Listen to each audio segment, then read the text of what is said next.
Halo semuanya, perkenalkan saya Kainova Rudiansyah.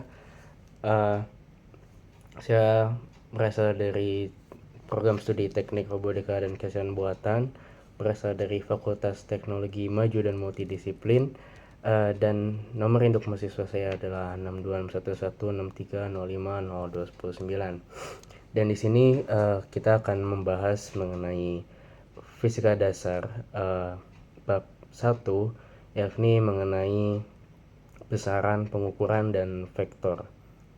Di sini saya mempunyai prompt saya sendiri yang sudah saya buat bersama AI lainnya agar saya bisa mendapatkan output yang memang saya inginkan dan jelas.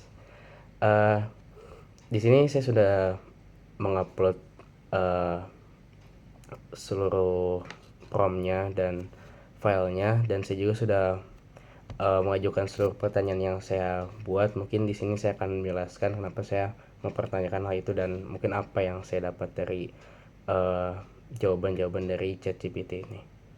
Mungkin sebelumnya di sini ada penjelasan dari ChatGPT sendiri.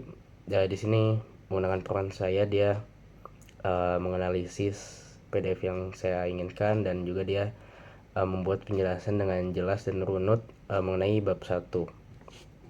Di sini pertama ada mengenai konsep utama dan intuisi. Di sini dikatakan oleh ChatGPT itu adalah fisika adalah ilmu tentang keteraturan dan bukan kumpulan rumus. Di sini juga pernah disinggung oleh bapaknya kalau sebenarnya fisika itu adalah sebuah cerita dari para fisikawan, dan yang perlu kita lakukan adalah kita mengikuti cerita tersebut dan bukannya malah menghafal rumus semata tanpa mengerti apa-apa ya. Di sini yang saya suka dari ChatGPT dan output yang diberikan, yakni kita diberikan gambar dan di sini ada flowchart. Di sini sangat memperjelas apa ya, outputnya. Di sini ada fenomena, besaran, ada arah juga, dan persamaan. Punya apa yang dibahas di materi bab 1 ini. Uh, Katanya untuk berpikir fisika yang benar adalah kita perlu mengamati fenomenanya, lalu kita tentukan dulu apa yang akan diukur dan besarannya, lalu kita menentukan nih apakah besaran tersebut adalah vektor atau skalar. Kalau misalnya vektor, kita akan tentukan arahnya, dan setelah itu baru kita masuk ke persamaan atau hubungan matematisnya. Dan katanya ada poin juga, katanya jangan pernah balik urutan ini, katanya masih sering langsung mencari rumus padahal rumus adalah langkah terakhir. Di sini langsung dibahas mengenai besaran oleh ChatGPT. Katanya besaran fisika adalah segala sesuatu yang dapat diukur dan dinyatakan dengan nilai plus satuan. Buku menekankan bahwa angka tanpa satuan tidak memiliki makna fisik, dan sini saya sangat setuju, karena jika kita hanya menyatakan 5 atau 3 itu tanpa ada konteks yang jelas, maka ya itu tidak ada artinya ya. Kalau baru kita bilangnya 5 meter, 5 sekon, 5 kilogram, baru itu memiliki sebuah makna yang jelas. Di sini katanya intuisi sederhananya, bayangkan seseorang berkata rumahku berjarak 300. Angka 300 ini kan tidak berguna ya, baru bermakna jika menjadi 300 meter atau 300 kilometer. Wah, jauh sekali ya. Langsung lanjut ke bagian C. Di sini ada besaran pokok versus besaran turunan. Terdapat 7 besaran pokok SI sebagai fondasi semua besaran lain. Di sini yang sudah ada dalam PDF. Di sini panjang itu yang disepakati oleh SI itu adalah meter, besarannya massa itu kilogram, waktu sekon, arus listrik itu ampere, suhu itu Kelvin, jumlah zat mol, dan intensitas cahaya itu ada kandela. Dan pesan-pesan lainnya berasal dari kombinasi ketujuh pesan tersebut, seperti kecepatan itu sama dengan panjang dibagi waktu, percepatan panjang dibagi waktu kuadrat, gaya massa dikali percepatan. Jadi fisika itu sebenarnya membangun seluruh alam hanya dari beberapa kata dasar saja. Jadi dari besaran-besaran utama ini kita bisa mendapatkan besaran turunan atau ya turunannya seperti tadi kecepatan, percepatan, dan gaya. Di sini disebutkan juga pada PDF dan ChatGPT kalau massa itu tidak sama dengan berat. Ini adalah konsep yang sangat penting yang perlu kita pahami ya, agar tidak terjadi miskonsepsi yang katanya sering terjadi, yang paling umum. Di sini katanya massa itu adalah banyaknya materi tetap dimanapun. Jadi nilainya akan tetap mau kita melakukan apapun ya, kecuali ya kita mungkin mengambil bagiannya ya, maka masanya pun akan berkurang. Skalar juga dia ada lebihan skalar dan satuannya kilogram. Nah kalau berat tuh dipengaruhi oleh gaya gravitasi dan bergantung juga dengan gaya gravitasi, dan dia tuh ada besaran vektor karena memiliki arah dan satuannya adalah N atau Newton. Sini ada ilustrasinya, dan ini yang makanya saya sukai dari ChatGPT ini, dia punya ilustrasinya. Di sini katanya masa tuh seperti bumi atau bulan, dia tuh pemeribatannya ya, walaupun jelas pasti nggak sekecil ini masanya 60 kg atau tetap. Tapi kalau misalnya berat seperti bumi atau bulan juga yang mau orbit, itu dia tuh pasti mengikuti arah gravitasi atau arah ke pusat dengan besaran-besaran berat yang sudah ada. Ini contohnya itu ada 588 Newton atau 98 Newton. Lalu mengapa? Karena berat adalah interaksi antara massa dan gravitasi. Seperti pada rumusnya, W itu sama dengan massa dikali gravitasi. Jadi jika gravitasi berubah misalnya di bulan, maka berat berubah tetapi massa tetap sama. Karena tetap ya, massa tuh mau diapain, kecuali ya dirusak atau dibagi, itu baru bakal berubah masanya. Lalu mengapa semua pengukuran selalu memiliki ketidakpastian? Di sini katanya bukunya tuh menyatakan bahwa tidak ada pengukuran yang benar-benar tepat ya. Mungkin karena memang kita tuh pasti memiliki kelemahan dan memiliki kesalahan dalam observasi ya. Tidak ada observasi yang sempurna ya dalam ilmiah. Pasti kita tuh mempunyai kesalahan atau ketidakpastian itu sendiri. Misalnya kayak mistar memiliki skala terkecil 1 mm, maka kita bisa mengatakan kalau panjangnya itu 12,3. Yang benar adalah suatu seperti 12,3 lebih atau kurang dari lebih kurang 0,05 cm. Kemudian ada visualisasinya yang bisa memperjelas penjelasan saya. Ini sebenarnya mungkin berada dalam rentang itu, dan makna ketidakpastian itu bukan berarti salah, tapi menunjukkan tingkat kepercayaan hasil ukur ya. Semakin kecil ketidakpastian maka semakin teliti alatnya. Tapi yang perlu diingat, kita tuh pasti memiliki ketidakpastian. Lalu mengapa kemungkinan harus diulang? Bayangkan mengukur diameter koin 5 kali, dan di sini ada hasil-hasil yang berbeda-beda ya, dan tidak ada yang identik ya, mungkin ada yang sama sih sebenarnya. Mengapa? Karena selalu ada kesalahan acak seperti posisi mata, tekanan alat, pembacaan skala, dan lain-lain. Dan mengulang kita memperoleh nilai rata-rata, estimasi terbaik, dan ketidakpastian statistik, dan seberapa menyebarnya data. Jadi fisika lebih percaya pada 100 pengukuran yang konsisten daripada satu pengukuran yang terlihat sangat presisi. Itu jadi konsistensi beats everything, kacau.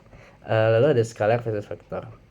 Inilah konsep yang akan muncul terus hingga mekanika, listrik, bahkan kuantum. Wah banyak ya. Dan ini memang sangat dasar ya, bahkan dari SMP mungkin kita udah belajar mengenai skalar atau vektor ya, atau mungkin pas SMA ya. Skalar itu hanyalah memiliki besar, misalnya contohnya massa sesuai energi atau waktu. Namun kalau vektor dia itu punya besar dan arah juga, yang membuat cukup rumit ya untuk memahami vektor sebenarnya. Contohnya seperti gaya, kecepatan, percepatan, atau perpindahan begitu. Kalau analoginya yang dijelasin di ChatGPT itu ada misalnya skalar itu bilang kayak cuman jalan 50 meter. Tapi kalau vektor itu dia menjelaskan arahnya juga. Jalan 50 meter kemana? Ya, ke timur gitu katanya. Oke. Terus katanya mengapa vektor diuraikan menjadi komponen? Misalkan seseorang menarik peti dengan gaya 100 Newton pada sudut 30 derajat. Secara fisik, gaya itu melakukan dua pikiran sekaligus, seperti menarik ke depan sedikit mengangkat peti. Ilustrasinya ada di sini, dan di sini ada rumusnya untuk mencari kecepatan dari sumbu X dan sumbu Y.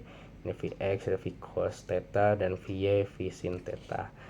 Di sini kosinus katanya memberi bagian sejajar sumbu X, kosinus memberi bagian tegak lurus sumbu X juga. Mungkin salah ya, ini Y harusnya. Sebentar ya guys. Haus. Maaf. Komponen bukan potongan vektor, melainkan proyeksi vektor pada masing-masing sumbu. Oke, di sini ke poin nomor 2. Jadi dari tadi itu poin nomor 1 ya, jadi lumayan panjang. Jadi mungkin bagus ya promnya. Mungkin kalau teman-teman mau minta promnya bisa saya kasih di kolom komentar. Oke. Di sini ada persamaan-persamaannya yang sudah ada di PDF. Di sini ada persamaan dari berat tadi, ini juga hasil ukur dan ketidakpastiannya, dan estimasi ketelitian, nilai terbaik dari pengukuran yang berulang, komponen horizontal vector dan komponen vertical vector yang mungkin sudah sempat disinggung sebelum-sebelumnya ya. Sini ada simbol-simbol dan penjelasan-penjelasannya ya, seperti ini: M itu massa, G itu gravity, dan W itu berat gitu. Di sini ada penerapan contoh nyatanya ya, seperti timbangan digital. Di mana timbangan digital ini timbangan sebenarnya mengukur gaya normal, bukan massa secara langsung. Dan nilai massa ditampilkan setelah alat membagi gaya dengan nilai gravitasi standar. Jadi artinya jika timbangan yang sama dibawa ke bulan tanpa kalibrasi ulang, hasilnya akan keliru karena perbedaan gaya gravitasi ya sebelumnya. Lalu ada GPS dan navigasi. Nah, GPS selalu bekerja dengan vektor perpindahan, bukan sekedar jarak.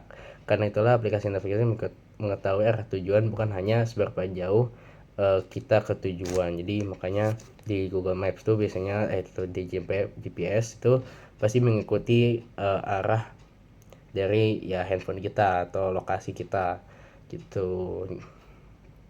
Lalu ada robot induksi juga, di mana lengan robot itu menghitung setiap gerakan seperti komponen X, Y, dan Z tanpa menggunakan vektor.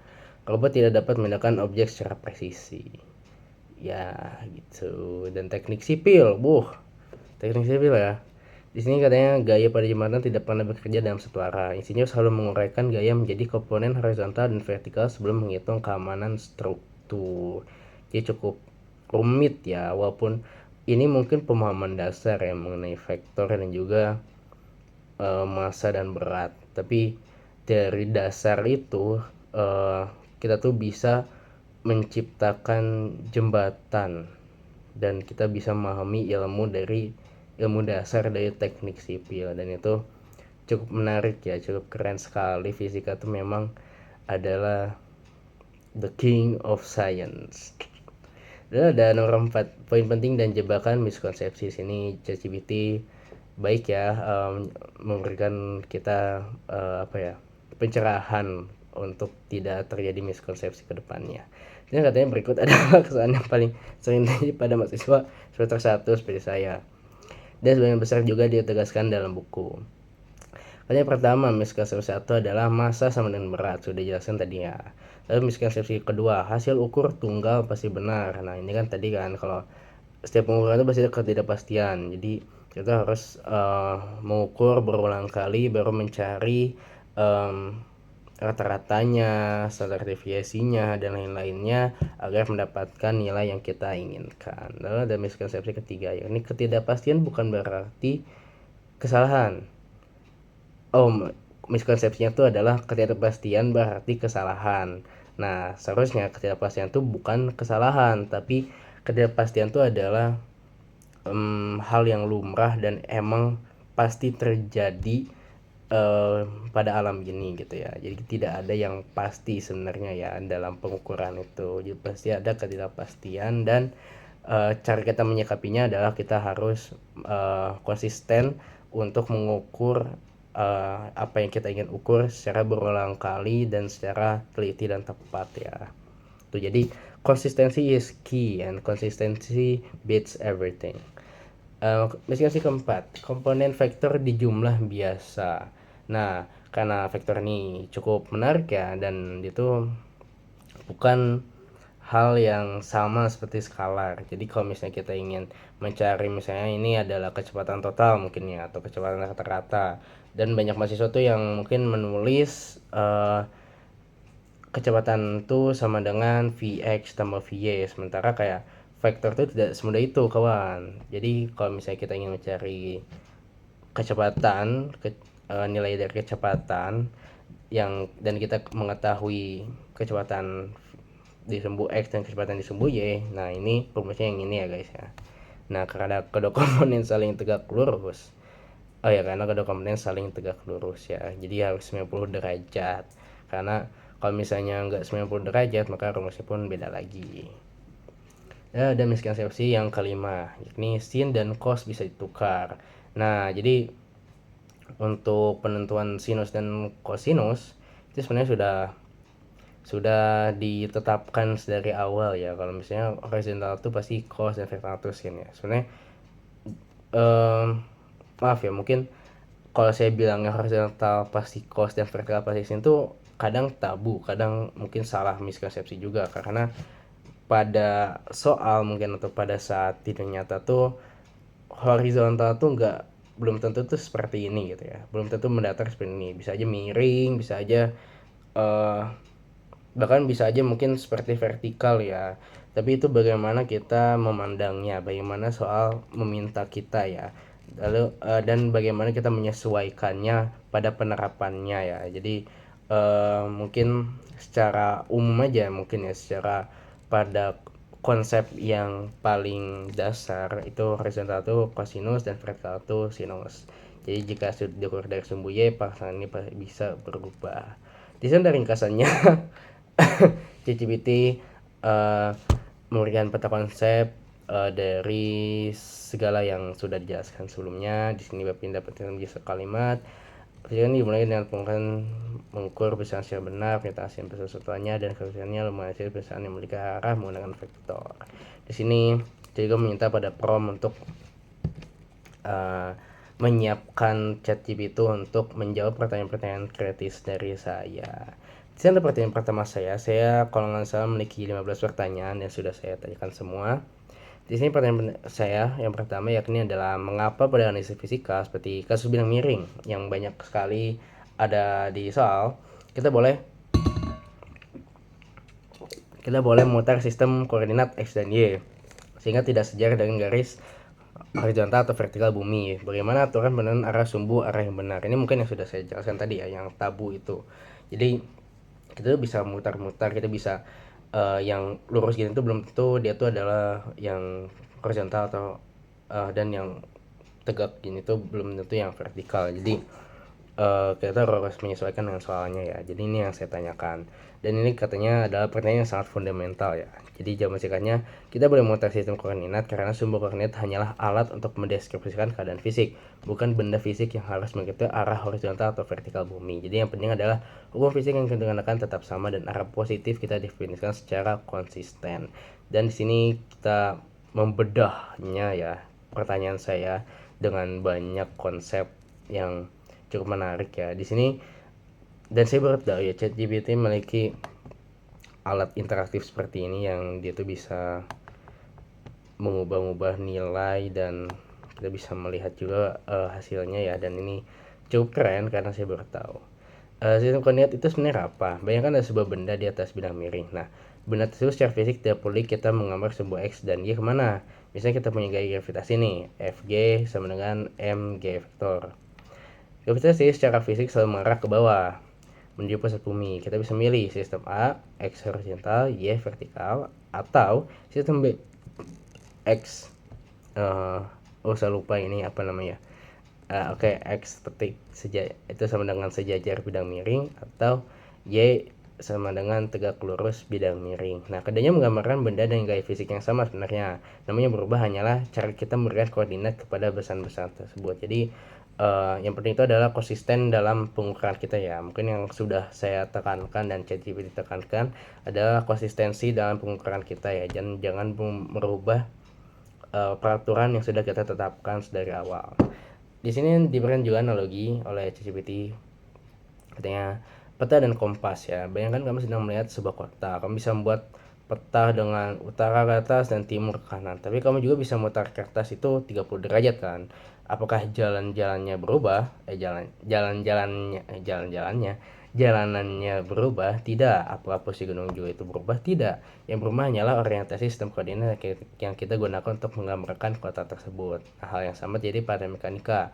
Ini memutar sistem koordinat bukan berarti memutar benda atau gaya. Ini adalah poin yang sangat penting. Lalu mengapa bidang miring biasanya memakai sumbu sejajar bidang? Karena kita ingin membuat matematika mengikuti geometri masalah. Misalkan sebuah balok berada di bidang miring, ada dua pilihan nih.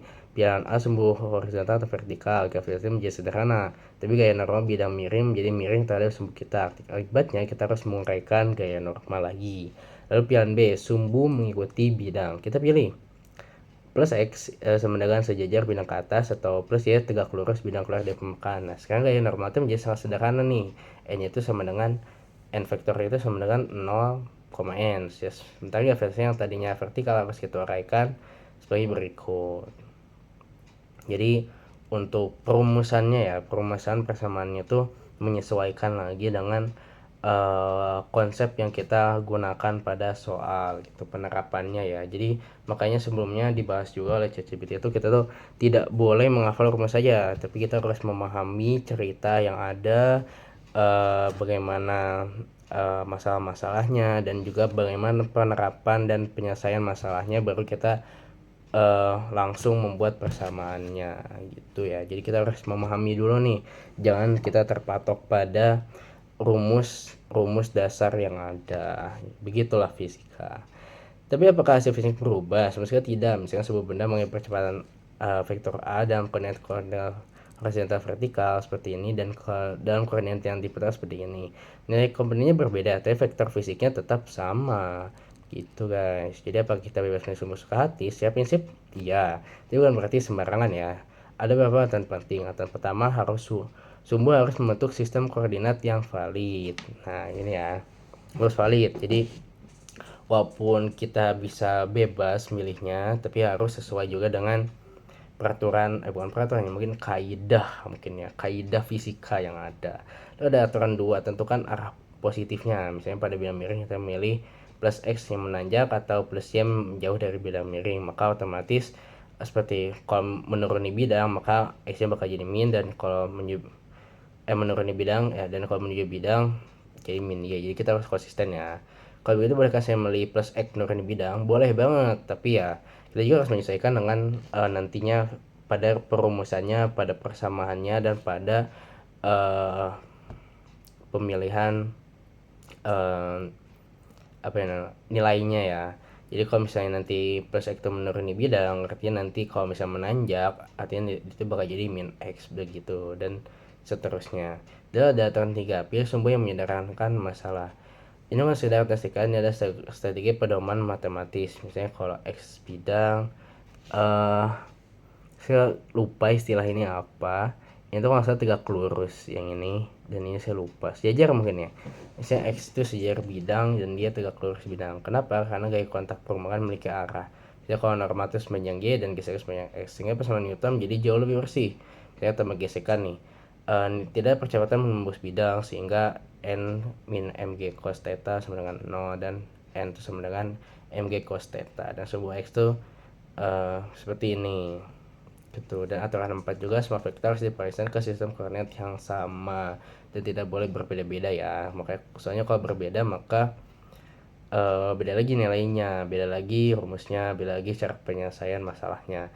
Lalu bagaimana menekan arah sumbu yang benar? Tidak ada orientasi yang selalu benar. Benar prinsip berikut. Nah ini identifikasi geometri masalahnya, letakkan salah satu sumbu pada arah tersebut, buat sumbu kedua tegak lurus, tentukan arah positif, proyeksikan semua vektor, terapkan hukum Newton, dan lain-lainnya. Dan satu hal yang sangat penting adalah koordinat bukan arah alam, tapi bagaimana kita bisa menyesuaikan dengan prinsip yang kita punya, dan juga bagaimana kita menyelesaikan dengan baik dan benar. Analogi yang lebih dalam mungkin cukup bisa diserap ya. Kode berubah, frekuensi berubah, nilai satu batas penting, dimana gravitasi itu pasti arahnya ke arah bumi. Jadi kalau gravitasi tidak bisa diganggu gugat ya gitu. Dah, itu adalah pertanyaan pertama saya. Mungkin saya akan bahas 10 pertanyaan pertama saya ya. Misalnya 5 pertanyaan terakhir saya mungkin cukup di luar dari materi. Boleh kita lanjut ke pertanyaan kedua. Di sini saya menanyakan, apakah sumbu X dan sumbu Y harus selalu ortogonal, saling tegak lurus 90 derajat? Soalnya kan banyak dibahasnya ya tegak lurus gitu. Bahkan ketika sistem koordinatnya diputar, apa dampak penggunaan sistem koordinat non ortogonal terhadap persamaan fisika? Ya, katanya kalau yang kita maksud adalah sistem koordinat kartesian, standar X, Y sumbunya harus ortogonal. Tapi ada nuansa penting, sistem koordinat secara umum tidak harus ortogonal, karena ya pada penerapan nyatanya nggak selalu ya tegak lurus nggak sih. Kalau bidang miring itu pasti ya menyesuaikan dengan kondisi yang ada gitu ya, menyesuaikan dengan masalah yang ada. Jadi katanya mutar sumbu tidak membuatnya non ortogonal, tapi hanya ya memutar sumbu saja. Jadi ya bagaimana kita menginterpretasikannya dan bagaimana kita melihatnya. Soalnya kalau misalnya kita putar kan sebenarnya bentukannya masih sama-sama 90 derajat kan, tegak lurus. Cuman ya mungkin kita ngelihatnya yang awalnya lurus gini ya harus kayak gini gitu kan. Nah gitu, sumbu baru menjadi X. Aduh saya lupa ya, petik ini tuh bayangan kan, kalau salah X ini ya ini gitu. Tapi ya kan yang saya sudah sebutkan tadi sebenarnya ya tetap 90 derajat. Yang bedanya ya kita ngelihatnya jadi harus kayak gini nih, rada miring dikit, jadi kepala kita yang harus diputar ya. Lalu mengapa kita biasanya menggunakan sumbu ortogonal? Karena ya dalam sistem kata ortogonal X kali Y itu sama dengan 0, artinya sebuah vektor dengan sangat sederhana. Itu mengapa ya kita tuh banyak diajarkannya ya pada uh, saat kita SMA, saat kita SMP, atau bahkan saat kita kuliah ya kita pakainya sistem ortogonal karena memang perumusannya dan penyelesaiannya cukup lebih mudah dibanding kalau harus menggunakan sumbu yang acak. Jadi mungkin kalau itu mungkin di fisika yang next level lagi gitu ya. Bagaimana kalau sumbunya tidak 90%? Nah, di sini menariknya, misalnya kita buat sumbu nih, ada E atau E2 dan ini delta ya kalau salah, atau saya lupa nih delta, theta atau alpha, bukan alpha. Oke. Omega, maaf, 90 derajat. Sekarang kita, bukan sama dengan 90 derajat. Sekarang kita masih dapat menuliskan A vektor itu A1 kali E1 tambah A2 kali E2. Tapi E1 E2 tuh E1 kali E2 tuh enggak sama dengan 0. Mereka tidak saling independensi geometris dalam cara yang sebenarnya seperti sumbu kartesian. Lalu teorem Pythagoras juga tidak bisa langsung digunakan. Misalnya kalau kita pakai sistem ortogonal, kita bisa menggunakan teorem Pythagoras yang sudah dijelaskan pada saat kita SMP, dan konsepnya juga cukup mudah. Dan disinilah bagaimana kita menurunkan sistem ortogonal menjadi sistem non ortogonal gitu, kalau nggak salah ya. Begitu. Lalu dampaknya terhadap hukum Newton. Di sini hukum Newton tuh pasti tetap ya, karena ini ya hukum yang membahas mengenai gaya ya. Jadi hukum fisikanya tidak terlalu berubah ya. Oke, kita lanjut kembali ya. Mohon maaf, device saya kepanasan, jadi tidak bisa lanjut record. Oke, lanjut. Di sini katanya dampaknya terhadap hukum Newton. Di sini hukum Newton tuh kita tahu kalau FMA, dan di sini hukum fisiknya tidak berubah. Karena ya hukum Newton memang selalu tetap, karena ya masih menyesuaikan dengan penyelesaian dan permasalahan yang ada. Jadi tapi kita misalnya dalam komen non ortogonal, komponen tersebut tidak lagi sederhana.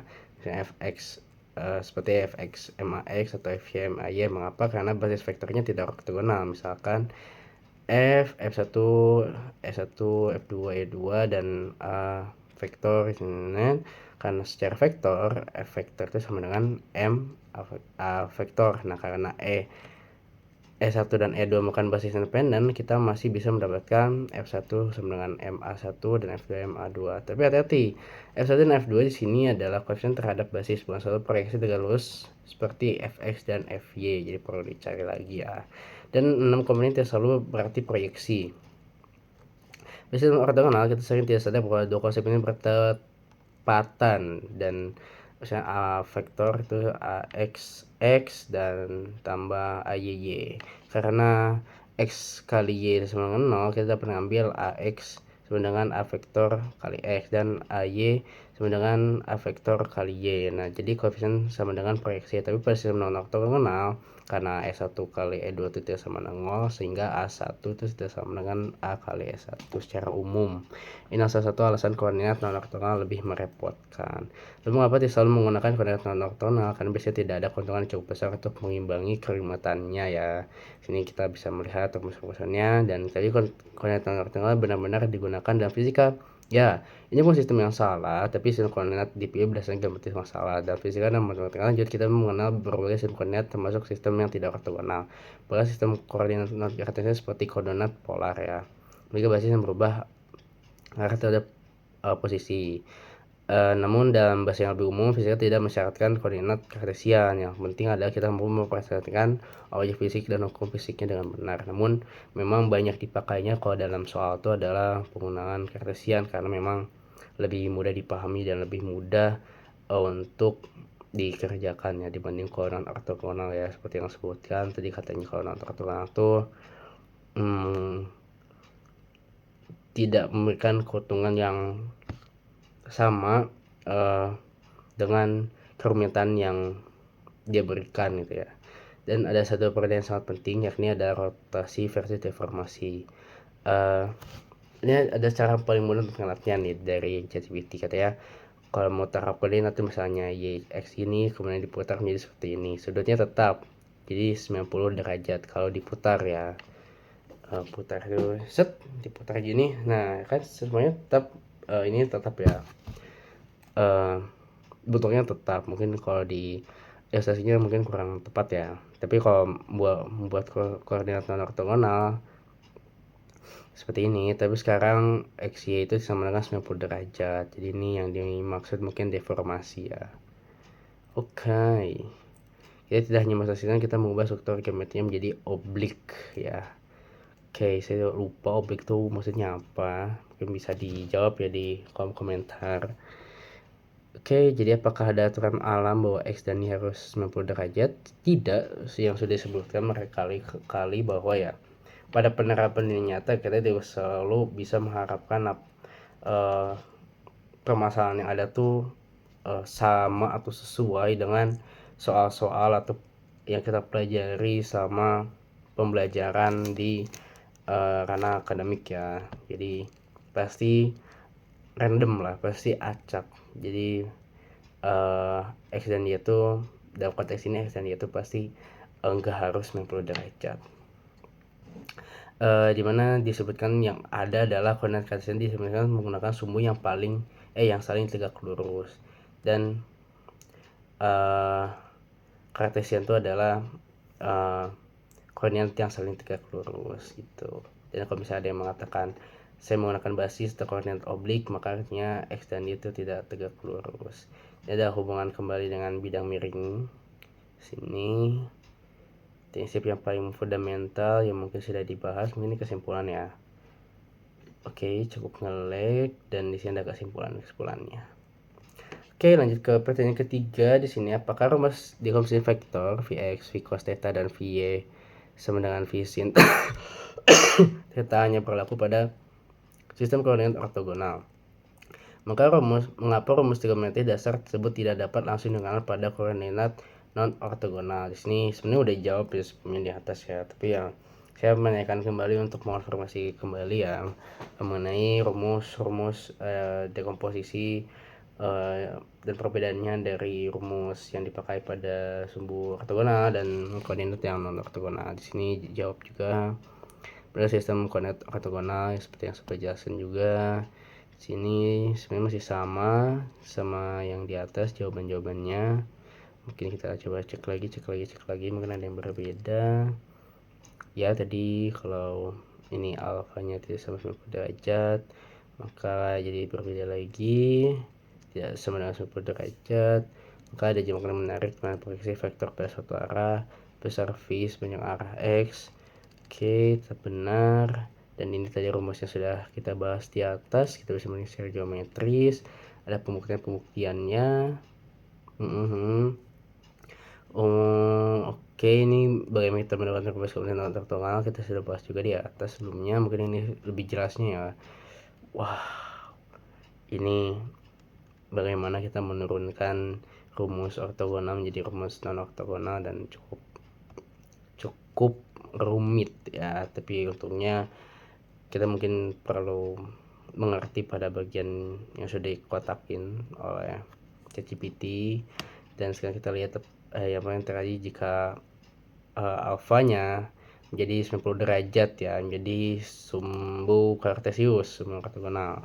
Sini maka karena sin 90 derajat itu sama dengan 1, maka rumusnya pun akan mudah, dan karena ini juga rumusnya akan mudah dan sesuai dengan rumus kartesius ya, rumus ortogonal untuk kecepatan.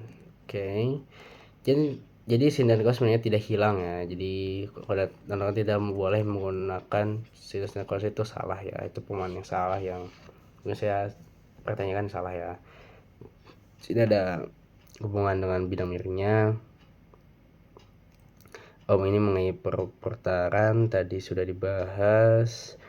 Mungkin sudah ya, kita langsung lanjut ke pertanyaan keempat. Di sini saya menanyakan bagaimana prinsip perlambatan ketidakpastian atau propagasi ralat bekerja ketika kita menghitung ralat besaran turunan yang diperoleh dari beberapa besaran terukur, misalnya menghitung ralat kayak F dari ralat masa.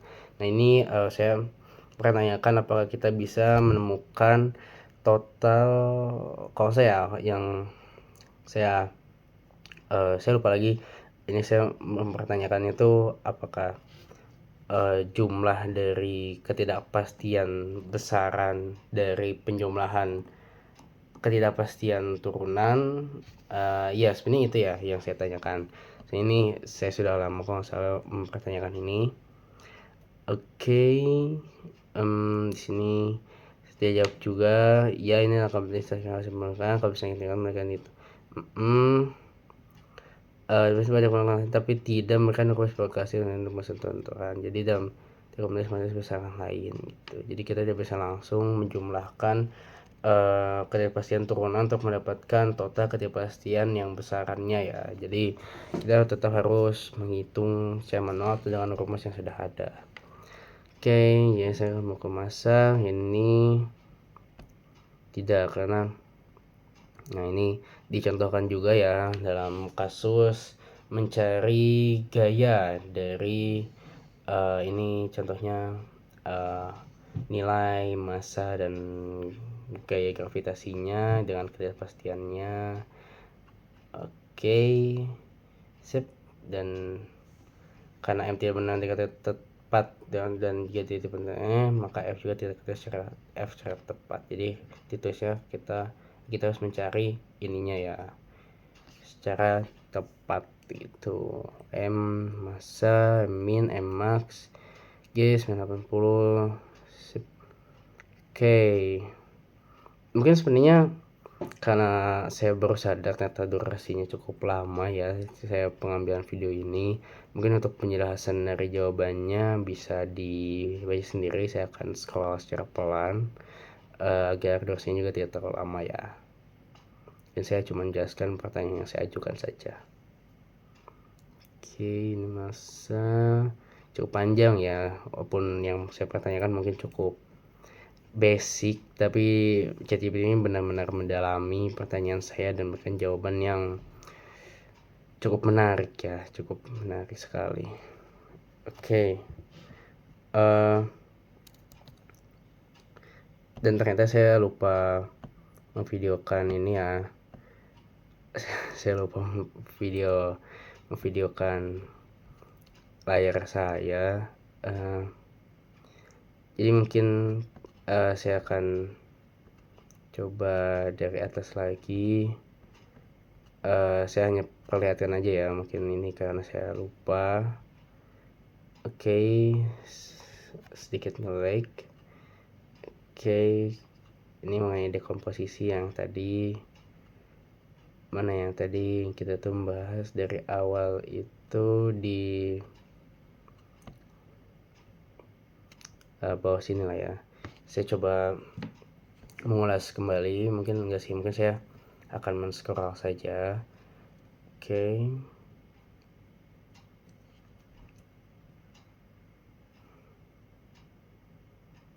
Oke. Ini pertanyaan saya yang ketiga. Sini sudah saya jelaskan juga sebelumnya. Mungkin kalau kecepatan saya scrollnya dan teman-teman ingin memahami lebih dalam, boleh bisa diatur kecepatan video YouTube-nya agar lebih jelas dan bisa di screenshot ya. Oke.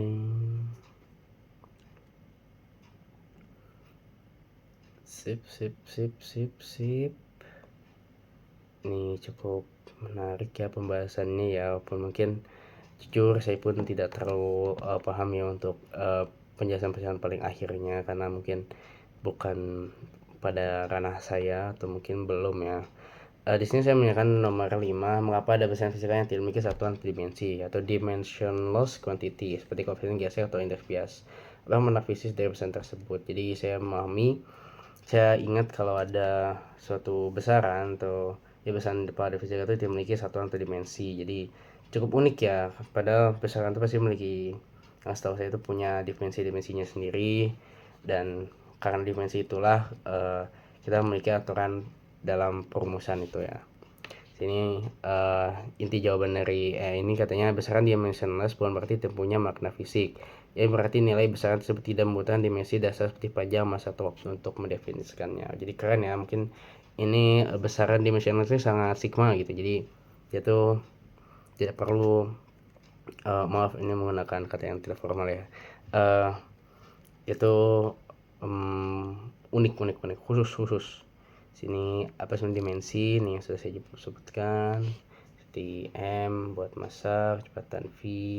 Misalnya surface jenis apa lo pada dimensionless, dan bukan tidak berarti apa-apa ya. Dimensionless itu bukan berarti bukan apa-apa, tapi dia tuh ada apa-apa. Sebenarnya dimensionless itu memiliki makna sendiri ya. Oke, dimensi untuk kali lebih besar. Oke. Nah, di sini sudah dijelaskan juga dengan contoh yang cukup jelas ya. Jadi mungkin teman-teman bisa diserap dipahami sendiri ya untuk penjelasan-penjelasan dari ChatGPT ini. Oke. Karena kalau saya jelaskan kembali maka mungkin durasinya akan lebih lama ya. Karena ini masih pertanyaan kelima dan durasinya sudah cukup lumayan. Oke, dan sangat didalami ya. Ini bahkan sampai 16 poin atau 17 poin. Wow, 17 poin ya. 17 Agustus ya. Kebetulan saya record ini di tanggal 14, jadi 3 hari lagi tanggal kemarin dengan kita. Jadi alhamdulillah. Di sini apakah masa suatu benda, ini pertanyaan ke-6 saya. Apakah masa suatu benda selalu benar konstan dimanapun berada, atau apakah itu masa suatu benda berubah? Di sini kan katanya di Biasanya pertama paling awal kita, kalau kalian ingat, masa itu pasti tetap. Dan sini saya mempertanyakan apakah masa itu bisa nggak tetap gitu. Tidak selalu, tapi untuk fisika dasar mengenai Newton ada sesuatu yang sangat penting. Masa suatu benda tertutup dianggap konstan. Namun ada pemahaman yang lebih dalam, fisika yang lebih lanjut, yang menyatakan masa itu bisa tidak konstan. Seperti mungkin yang tadi saya bilang ya, dia kalau sebenarnya itu hanya analogi dasarnya. Kalau misalnya dipotong di apa ya, masanya juga berkurang gitu ya, gitu. Nah, ini ya yang saya bilang tadi, apakah materi masuk atau keluar dari sistem yang sedang kita analisis ya, seperti itu ya, kayak kita potong, kita belah, kita apalah ya, pokoknya kita mengambil bagiannya dan masanya pasti bakal berubah. Sini saya baca juga, sini ada ilustrasinya dari ChatGPT. Alhamdulillah.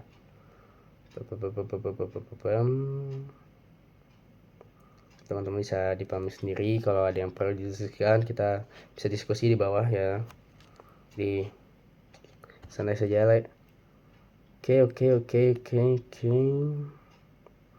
Sangat panjang ya pendalamannya, dan ada kesimpulan juga. Ini kesimpulannya. Oke, di sini saya pertanyaan nomor 7. Mengapa suatu benda atau astronot dapat mengalami kondisi tanpa berat atau weightlessness padahal masih berada dalam medan gravitasi bumi ya?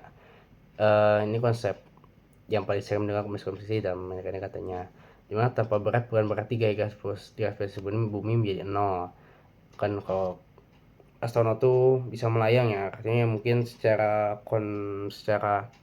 kita melihatnya tuh tidak ada gaya gravitasi ya. Terus memang masih ada, tapi memang uh, yang buat disabilitas adalah astronot dan pesawatnya sama-sama sedang jatuh bebas. Karena sedang jatuh bebas itu dia ibaratnya kelihatannya tidak terpengaruh dengan gaya gravitasi, tapi sebenarnya dia tuh bisa terbang bisa jatuh bebas tuh karena memang ada gravitasinya ya. Soalnya kalau misalnya nggak ada gravitasi ya dia nggak akan ada istilah jatuh bebas. Jadi jatuh bebas tuh ada karena ada gaya gravitasi. Ini mungkin jawaban-jawaban dari AI bisa diserap, bisa dipahami sendiri. Oke, weightlessness astronot ini tahun ini ya yang saya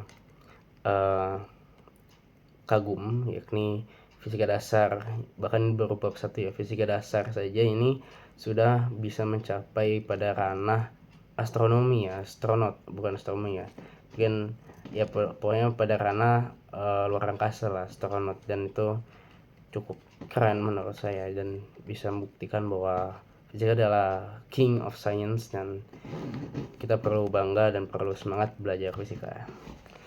Di sini ada pertanyaan ke-8 saya. Ketika sistem koordinat diputar dan komponen vektor F memang berubah nama, apakah magnitudo panjang dan arah fisik asli dari vektor tersebut bersifat invariat atau tidak berubah? Jadi sebenarnya mungkin keluar dari materi yang saya pertanyakan ya. Soalnya saya membahas magnitudo dan magnitudo tuh panjang sih sebenarnya, tapi ya mungkin banyaknya tuh magnitudo tuh mempresentasikan gelombang ya, panjang gelombang. Sini jawabannya ya jika yang berubah hanya sistem koordinat maka vektor fisik sendiri tidak berubah.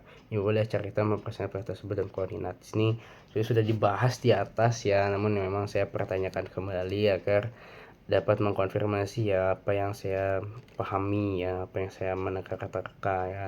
Sini bisa dibahas, bisa dibaca sendiri ya kawan-kawan.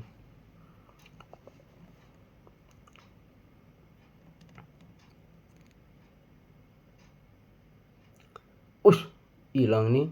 Kenapa ya? Apakah oke, mungkin karena waktunya juga sudah cukup sebenarnya. Oh, ada. Oke. Kita dua pertanyaan lagi ya. Di sini ada mengapa sebuah benda yang bergerak dengan kemajuan skalar konstan tetap dapat mengalami percepatan seperti pada kasus gerak menekan peraturan yang sudah saya bilang ya. Pertanyaan-pertanyaan akhir saya itu tidak terlalu masuk pada bab yang ada, tapi masih memiliki beberapa relasi ya, beberapa koneksi dengan bab yang sedang dibahas seperti ini ya, mengenai skalar dan kelajuan konstan dan percepatan. Namun yang kita bahas ini GMB yang kalau nggak salah tidak ada pada bab yang kita bahas ini. Di sini katanya ya, dan ini perbedaan paling penting antara kelajuan dan kecepatan. Benda dapat memiliki kelajuan konstan tapi tetap mengalami percepatan karena percepatan tidak hanya berkaitan dengan perubahan besar kecepatan tapi juga perubahan arahnya. Jadi makanya percepatan itu adalah vektor ya. Vektor ya percepatannya, percepatan. Sini dijelaskan juga oleh ChatGPT, teman terbaik kita. Mantap. Wah cukup rumit ya. Saya nggak terlalu mendalami ini jawaban dari ChatGPT, saya hanya mendalami yang mungkin bagian-bagian atasnya saja. Di sini terakhir mengenai dot produk dan cross produk. Di sini mengapa dot produk menghasilkan besaran skala usaha dengan cross produk menghasilkan vektor bebas vektor ini ada masalah. Saya lupa rumusnya apa, tapi dia tuh kalau misalnya rumusnya tuh di dot produk maka mengembalikan besaran skalar yakni usaha, dan kalau di cross produk dengan dengan besaran yang sama bakal menghasilkan vektor seperti torsi. Ini katanya dot produk mengambil sebuah besar satu vektor memiliki komponen banyak vektornya dan akan menghasilkan skalar.